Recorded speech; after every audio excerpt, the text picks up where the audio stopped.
He walked in, cloaked in a hoodie, unseen, unwelcome, and mistaken for someone who didn't belong. But this wasn't just a casual stop. It was a crucial test. The man they brushed aside? He'd built that very diner from the ground up, fueled by sweat, cherished memories, and a promise made to his grandmother. The next morning when he returned, not in disguise but in truth, everything shifted. What transpires when a leader resurfaces to find the essence of his dream slipping away? You're about to discover. Dear viewer, what you're about to witness isn't merely a tale. It's a profound testament to the quiet strength and unwavering pursuit of fairness in places often overlooked.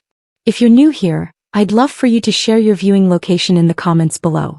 And if stories like this resonate with you, challenge your perspective, or spark contemplation, please consider subscribing and hitting the bell icon. We champion deserving voices daily. Thank you for joining us. Now let's dive into the narrative. He hadn't set foot inside for over 14 months, not since his mother's funeral, not since his name became more brand than man.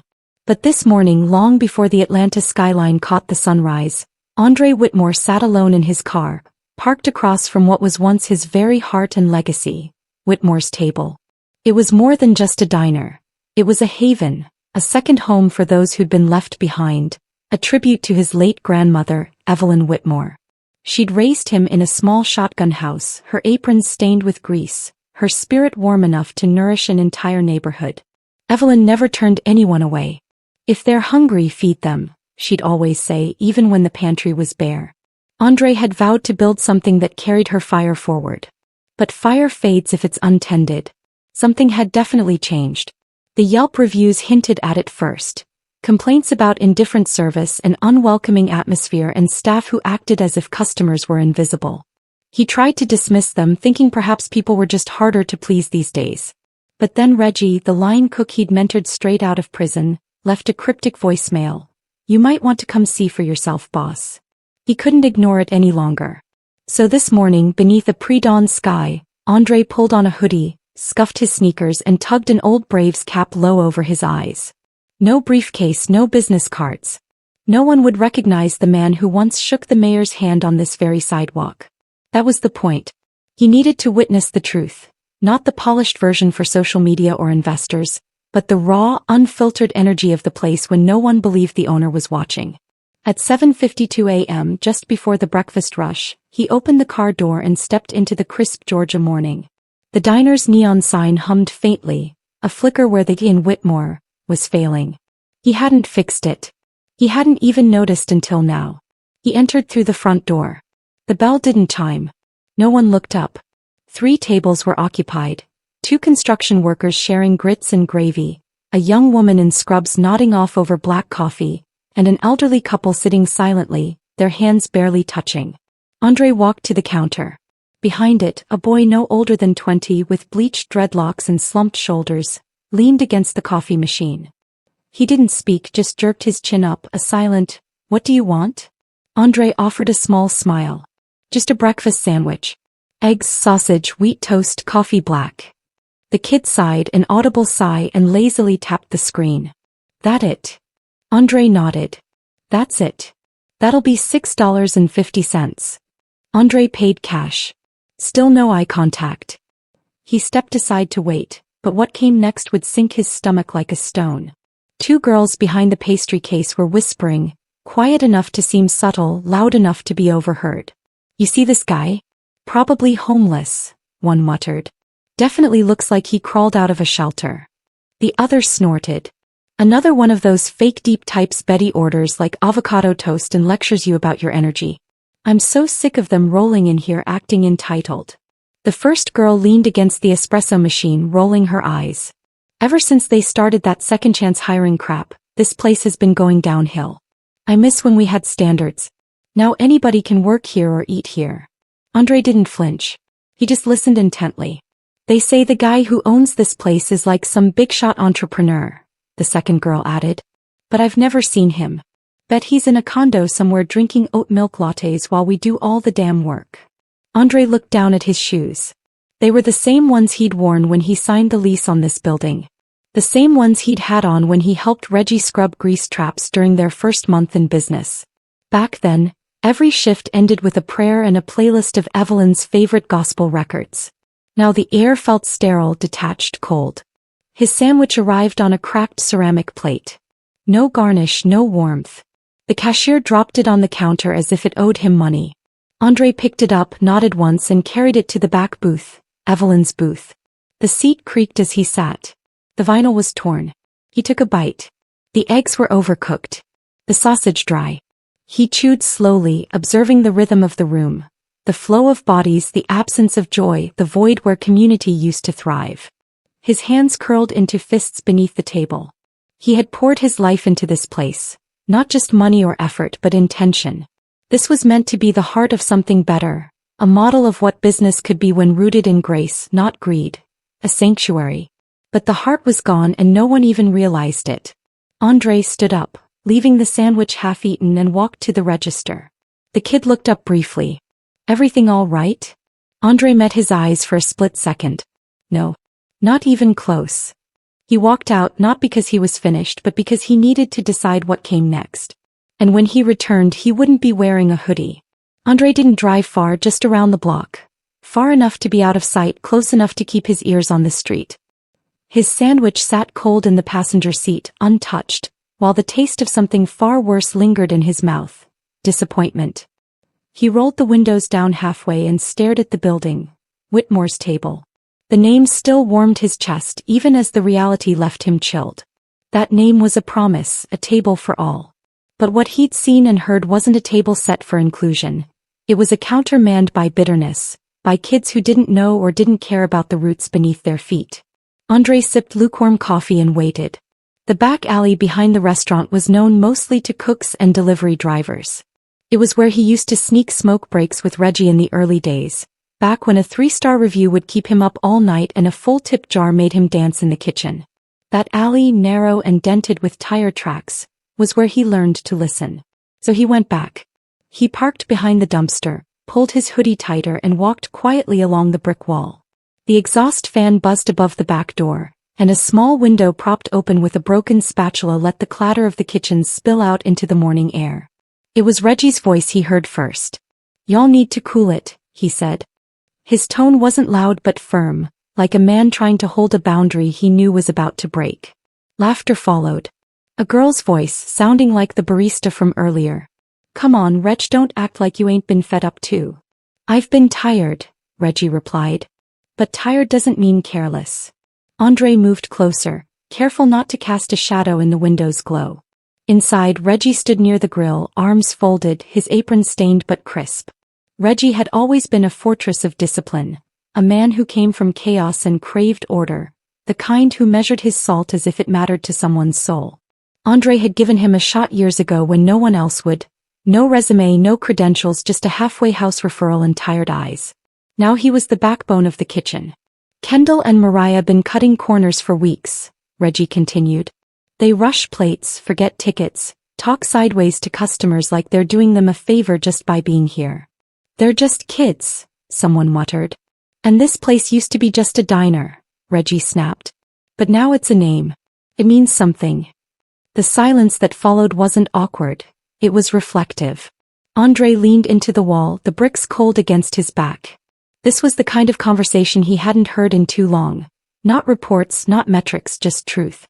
Honest talk between people who worked with their hands and held their pride in paper napkins and hot skillets. Another voice cut in, female, softer.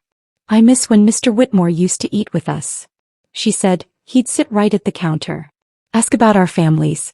Made you feel like you weren't invisible." Reggie grunted. "Yeah. Back when folks acted like the name on the sign actually stood for something." The words stung not because they weren't true but because they were. Andre stepped back from the window, his breath steady but tight. He walked to his car, pulled out a notebook and jotted down 3 words. Forgettable, invisible, soulless. He didn't need stats. He needed soul checks. And right now his place was flatlining. Later that afternoon he called a meeting. No warning, no pretense, just a short message sent through the staff group chat. Mandatory meeting 8 a.m. Be on time. He watched from his car again the next morning. Kendall arrived with earbuds and slumped shoulders. Mariah on her phone, thumb scrolling, face blank. Reggie early, key in hand, jaw set. Others filed in, unsure, awkward. Andre waited until the last minute, then stepped out of the car in a charcoal blazer and walked through the front door like he used to. Heads turned. One waitress dropped a spoon. Mariah's mouth opened slightly, eyes wide. Kendall froze like the screen had glitched. Andre didn't say a word. He walked to the front counter, stood still. Then slowly, deliberately, he turned to face them all. "This is not how this place was built," he said. "And it sure as hell is not how it's going to continue." He didn't yell. He didn't need to. "I came here yesterday as a customer, dressed down, hoodie, quiet. I ordered a sandwich and got served something colder than the plate." They shifted. Eyes darted. "I didn't just taste the food, I tasted the energy, and it was bitter." He paused. "I heard words behind the counter. Words about people like they didn't matter. Words about me, and that's fine if I was just an absent name on a check. But I'm not." He scanned the room. "I'm the man who cleaned that grease trap with his own hands, who scrubbed those tiles after the health inspector gave us AC. I'm the man who told the bank no to a loan because I wanted to hire people who needed a second shot. This ain't just a restaurant. It's a story. And some of y'all have been flipping the script." No one moved. Andre let the silence stretch. Then he softened. "But I believe in change. And I believe some of you still carry the soul of this place. That's why you're here." He turned to Reggie. "You've been trying to hold the line. I see you." Then to the girl who had spoken softly the night before. "And you remembered the counter, the real one where community lived." He looked at Kendall and Mariah last. "I won't fire you today. Not yet. But you've been caught on the wrong side of the mirror. So now's your chance to step over." He stepped back. "We start over. New standards, new expectations. You don't just clock in anymore. You show up. And if you can't, the door is open. I won't beg. This table doesn't belong to you.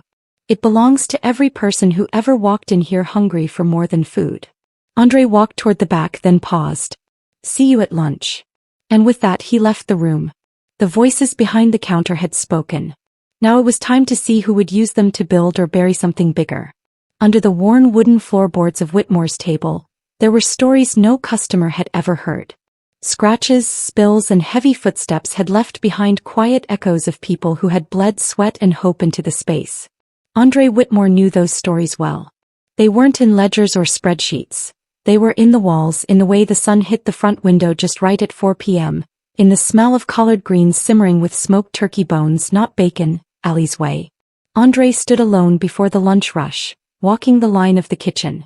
He wasn't there to inspect the burners or count the plates. He was listening, feeling. The energy of a place always told the truth before the people did.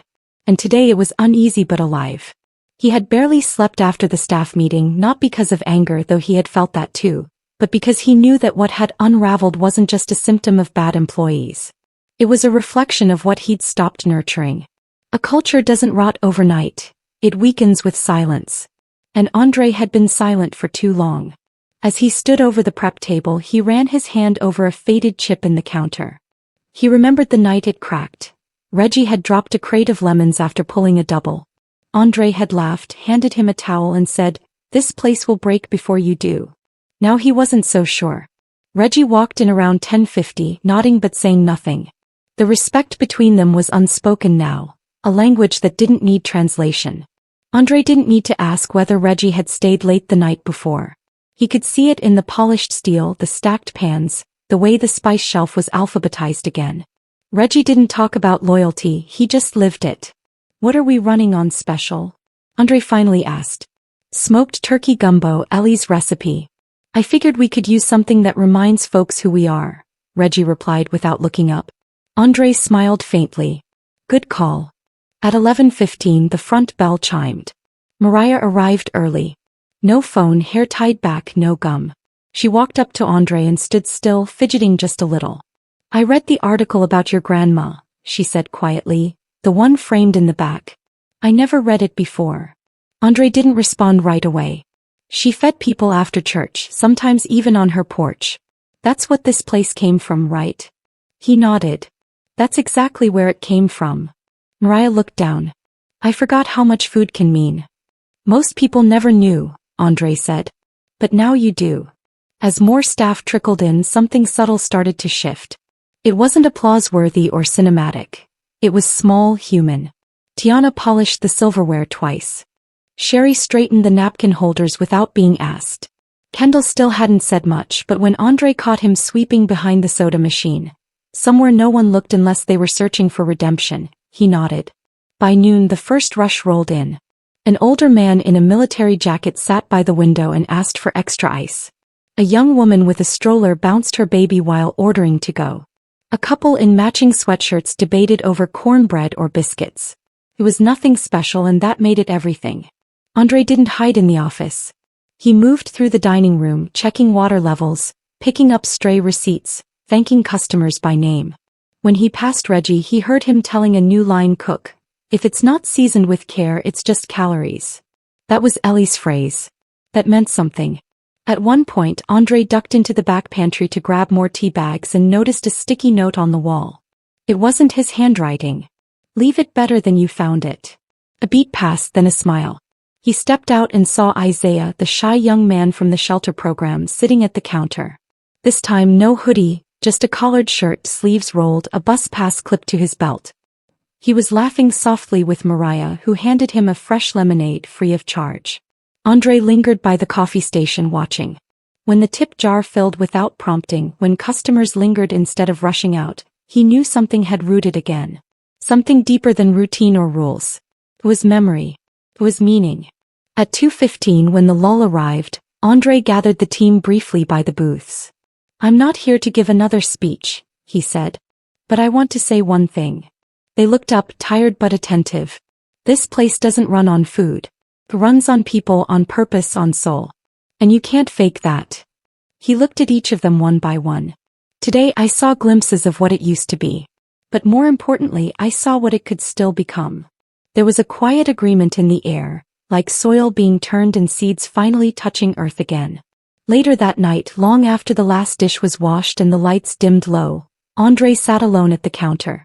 No notebook, no disguise, just a cup of decaf and an old playlist humming through the speakers. He looked down at the floor, the scuffed tile beneath his feet. That's where the roots lived. Not in the decor, not in the recipes, but in the floorboards, in the people who walked them every day, in the ones who had come back, and in the ones still deciding if they would. He whispered, "We're not done yet. Because legacy isn't something you inherit.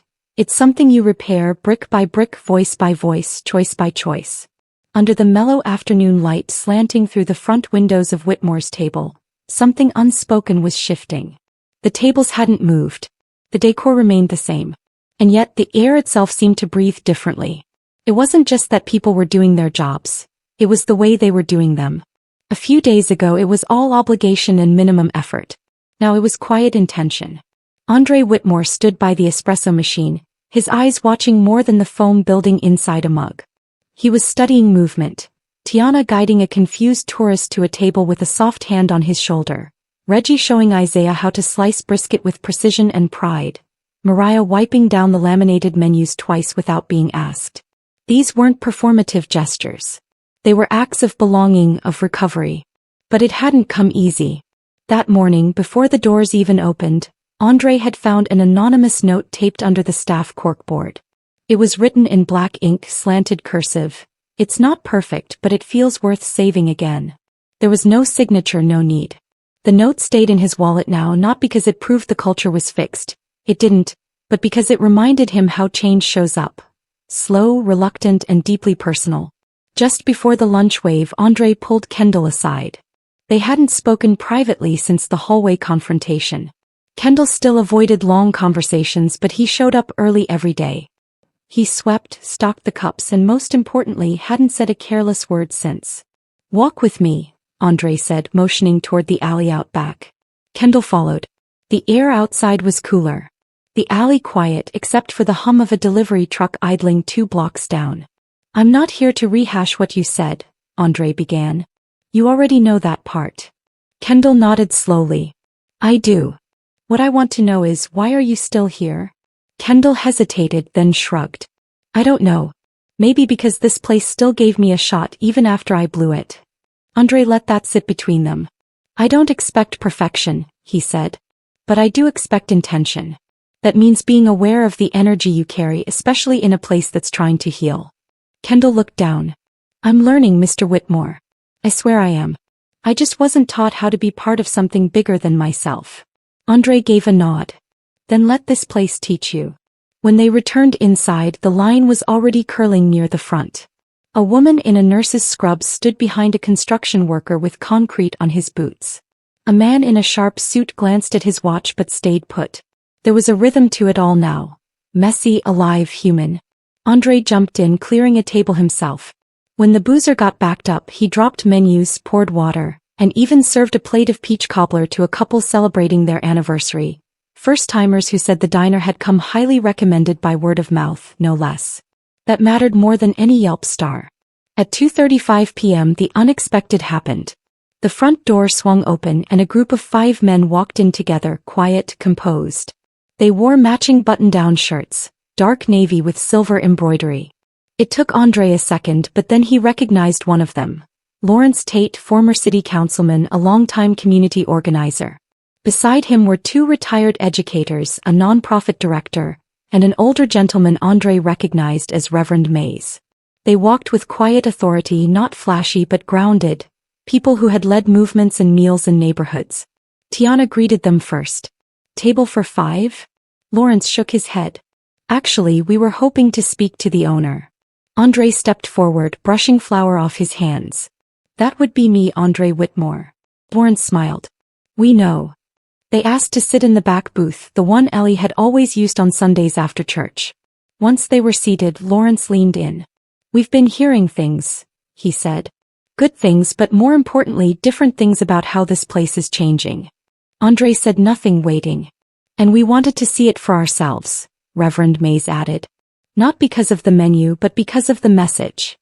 Andre furrowed his brow slightly. What message? Lawrence smiled. That second chances are real here. That leadership doesn't hide behind glass. That this place still remembers where it came from. Andre sat with that. I hope that's true, he replied. We're trying. Lawrence placed a manila envelope on the table. We're working on a city initiative. Small business mentorship with emphasis on cultural preservation. We're selecting 5 anchor institutions to pilot it with. Restaurants, barber shops, bookstores, places that mean more than money. He tapped the envelope. We want Whitmore's table to be one of them. Andre blinked. Why? Reverend Mays answered, because people are watching and because you chose not to walk away. Andre felt his breath catch just slightly. For a man who had spent days feeling invisible inside his own business to now be seen clearly, fully, by men who had shaped the very soul of Atlanta, was something he hadn't prepared for. He opened the envelope later after the rush died down.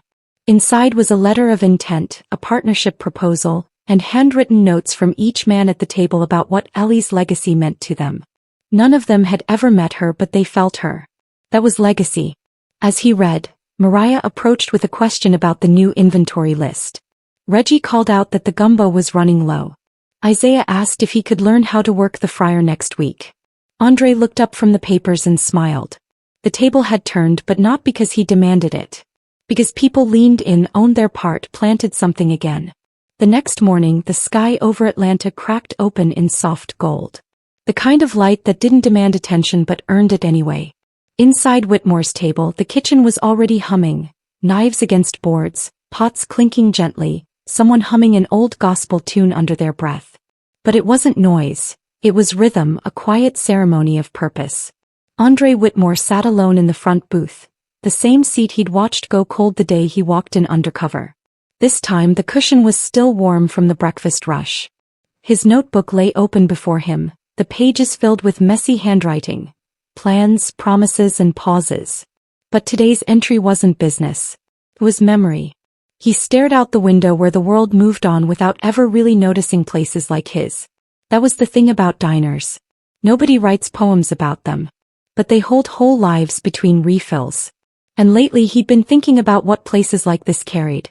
About what people carry in and out of doors like these every day. Regret, hope, shame, hunger, dreams, resilience. Isaiah had just started handling the fryer.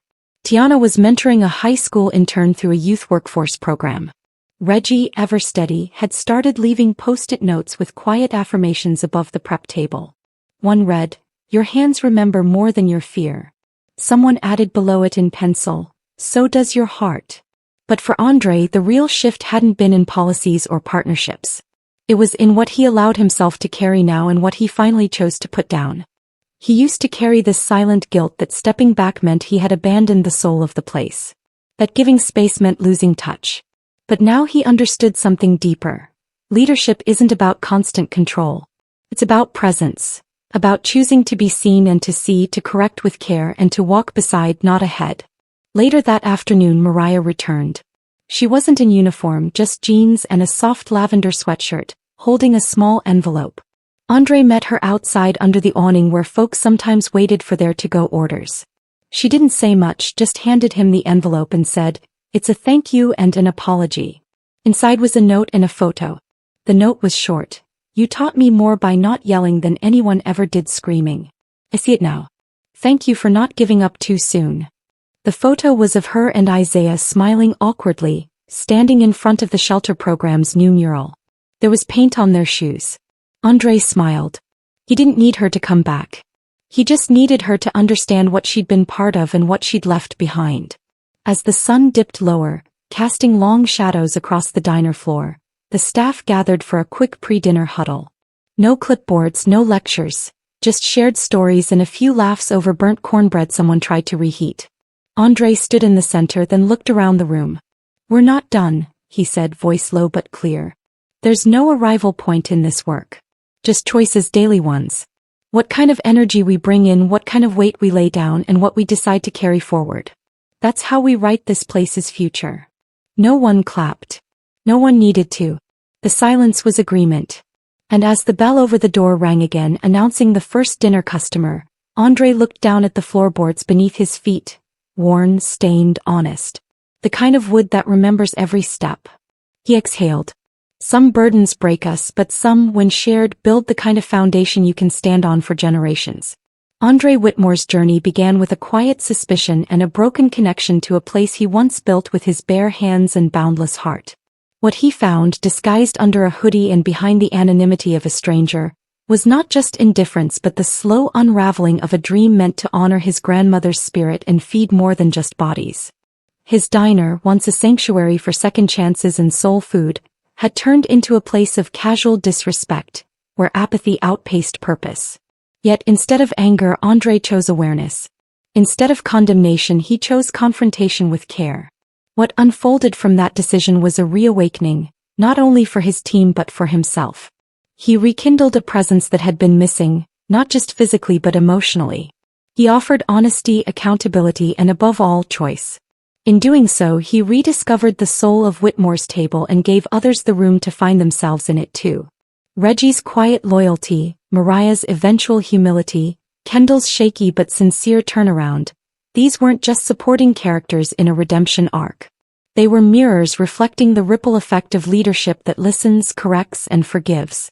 Each person in that diner carried baggage, but through Andre's return and renewed commitment, they learned how to unpack some of it and leave lighter than they came. The true legacy of Whitmore's table wasn't just in the recipes or the logo above the door. It was in the culture that was rebuilt, one shift, one conversation, one brave decision at a time. It reminded us that when we ignore the soul of a space, it withers quietly. But when we return with intention, it blooms again, imperfect but honest. So what's the takeaway for us? That leadership isn't about titles or distance. It's about showing up, especially when it's uncomfortable. That dignity at work should never depend on whether the boss is watching. That second chances matter, but only when paired with self-awareness and growth. And that the smallest decisions, how we greet someone, how we speak when no one's listening, can define the culture of an entire place. In a world moving faster than ever, Andre's story is a reminder to pause, reflect, and rebuild what truly matters. Whether you run a business, work the register, or just walk through the doors of a place that feeds your spirit, remember, you help shape its soul. If this story moved you, made you reflect, or reminded you of a place or person worth fighting for, subscribe to this channel. Your support helps us keep telling real stories that carry heart, truth, and purpose. Until next time, stay present, stay kind, and never underestimate the power of coming back when it matters.